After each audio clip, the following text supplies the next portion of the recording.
नित्य नियमित भजन करवे की साधक के जीवन में बहुत ही आवश्यकता है। नित्य नियमित होना चाहिए।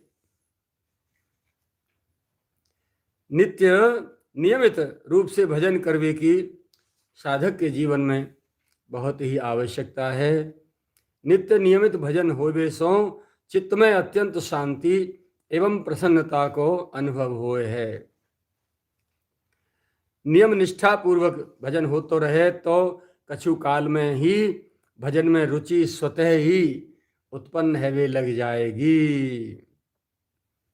नित्य नियमित रूप से बस भजन बन तो रहे, करते चले जाएं तो भजन स्वयं भजन में रुचि पैदा कर दे। और यदि रुचि पूर्वक नियम से दीर्घ काल भजन कियो जाए तो भजन भगवान साधक को पकड़ ले हैं और नियमितता ही भगवान को स्वरूप है। भगवान को साधक के पास ले आए और साधक को भगवान के श्री चरणन में ले जाएं और दोनों को मिलन करा दें। नित्य रात्रि में शयन से पूर्व यह विचार लें कि आज भजन में कैसी रुचि रही। सोवे तो पहले आत्मनिरीक्षण करें, पूरे दिन की दिनचर्या चेकिंग करें। आज कौन कौन से अच्छे काम, कौन कौन से गलत काम भये, क्यों भये। अच्छे भये तो कोई एहसान नहीं, क्योंकि मानव जीवन मिलो ही अच्छे काम करवे के ताई है। और अच्छे काम न करके बुरे काम बने तो क्यों क्यों क्यों बने, कारण क्या है। आज ही नियम बन जाए शाम को सोए से पहले जाते कि कल वो कारण ही न पैदा होने पावे तो अपराध से बच जाएंगे। अपराध क्यों होते चले जाते हैं, व्यक्ति भूल की भूल क्यों, अंधी दौड़ में क्यों दौड़ तो जाए। भगवान के नाम को आश्रय लेके, कथा कीर्तन को आश्रय लेके हूं भगवान से दूर जा रहे हो, क्योंकि ये सारी क्रिया, सारे कार्य ये संसार को रिझावे कितना ही कर रहे हो। और संसार प्रसन्न हो, संसार बहुत बड़ो माने, हमें बहुत बड़ो भगत जी माने, बहुत बड़ो भक्ता माने, बहुत बड़ो महाराज जी माने, तो या की आड़ में हूं संसार ही बैठो है। ये बहिर्मुखता है। तो ये आत्मनिरीक्षण तो रुकेगी। शाम को सोए के जब एकांत में सब सो जाएं, तब एकांत में बैठ के तब अपनी दिनचर्या, पूरी दिनचर्या दिन भर की ये चेकिंग करें कि हमने कौन कौन से काम सही करे, कौन कौन से गलत करे। आज गलती भई वो कल नहीं होनी चाहिए। का कारण थे भई वो कारण समाप्त हो जाना चाहिए। लेकिन होगा ये आत्मनिरीक्षण थे ही। तो भजन में आनंद मिले या के ताई उपाय है अधिक से अधिक एकांत में बैठ के सब प्रपंचन सो बच के नियम सो भजन करनो। अब आप गृहस्थ हैं, आपको समय मिलेगा नहीं एकांत में बैठने को, लेकिन हर व्यक्ति को कछु न कछु समय एकांत को अवश्य मिले है 24 घंटा में। घर में जो माताएं बहनें गृहिणी हैं, बच्चा उनके स्कूल चले जाएं, पति चले जाएं अपने काम धंधे में, नौकरी में, वे तो अकेली रह जाएं। अब वे सन्यासी ही तो हैं, तो एकांत मिल गो। अब वहां खूब अपने सदगुरु की आज्ञा के अनुसार रुचिपूर्वक भजन में लग जाएं, खूब भजन करें। कौन रोक रहा है। प्रार्थनाओं करती चलें, लीला सुने, कभी गोपी भाव में डूबें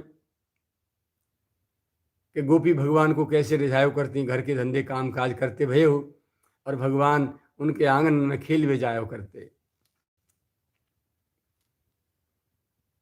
तो ये शिक्षा मिले है। ऐसे अपने बड़े जनन थे सीख सीख के और ये भजन करना चाहिए एकांत में। बैठे को समय नहीं मिले तो काम धंधे करते करते आराम से अपने आप को भजन में लगाते रहें, भजन को अभ्यास करते रहें। आयु के साथ साथ अन्य कार्यों को धीरे धीरे कम करते जाए, भजन बढ़ाते जाए,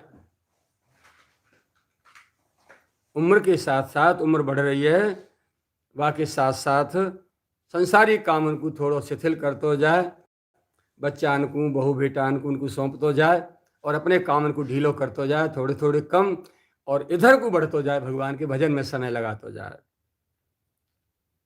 भजन को बढ़ाते जाए, वृद्धावस्था में एकमात्र भजन में ही लगे जाए। यदि मोह ममता आसक्ति और थोड़ी सी ढील दे दी ना, तो बुढ़ापे में और ज्यादा बुरी हालत होए, क्योंकि शरीर तो करवे के लायक हो ना है।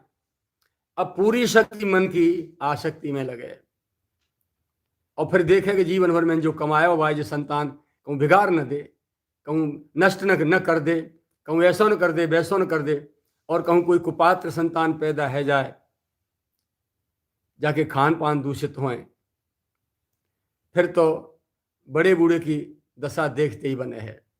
कितनों चिंता में ग्रस्त है जाए। वो मेहनत से पैसा कमायो, मेहनत से मकान बनायो, और संतान वह बेच बेच कर पैसा वैसे मांस मदिरा में और उल्टे सीधे कर मन में नष्ट कर रही है। और सुने और ना एक, और बहुत से घरों की स्थिति यह है कि बड़े बूढ़े की खूब दुचाई कुचाई करें संतान, और पैसा ले जाए फिर अपने व्यसन की पूर्ति करें। इसीलिए आसक्ति मोह ममता से रहित होके जब संतान कछु करवे के लायक है जाए, तभी अपने जीविकोपार्जन के लायक कछु थोड़ो सो धन अपने बैंक खाते में डाल के नितांत एकांत में कहूँ कौशी धाम को आश्रय लेके और वहाँ संतन को संग और आराम से भजन करने में लगे रहे। अब चाहे कोई कितनों बिगाड़े कितनों उजारे, उधर चित्तवृत्ति नहीं जाए, एकांत में खूब भजन में लगे। और यदि संतान सुपात्र है तो फिर घर और खेत पे झोंपड़ी, यही वृंदावन बन जाए। वो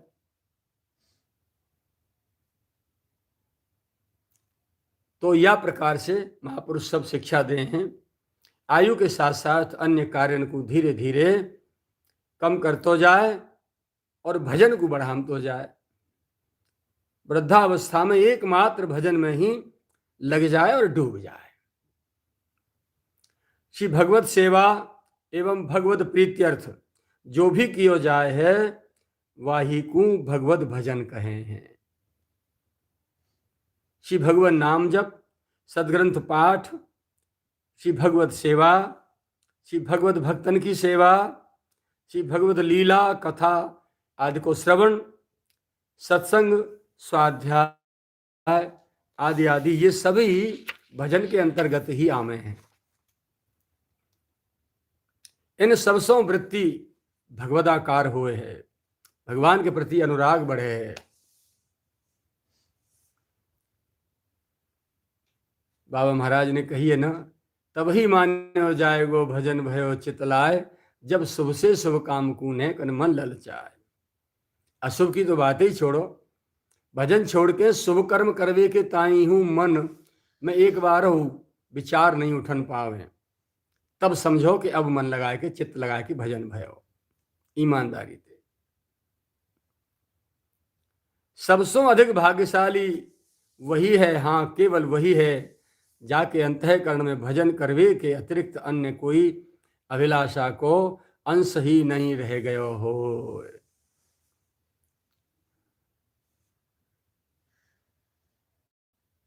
जीव को सब कछु प्राप्त है सके है, परंतु दुर्लभ एवं अगम तथा अलभ्य है भजन करवे के ताई समय मिलनो। जाकू आज प्राण प्रियतम ने भजन करवे के ताई समय दे दियो है, वह के समान कोई भाग्यशाली नहीं है।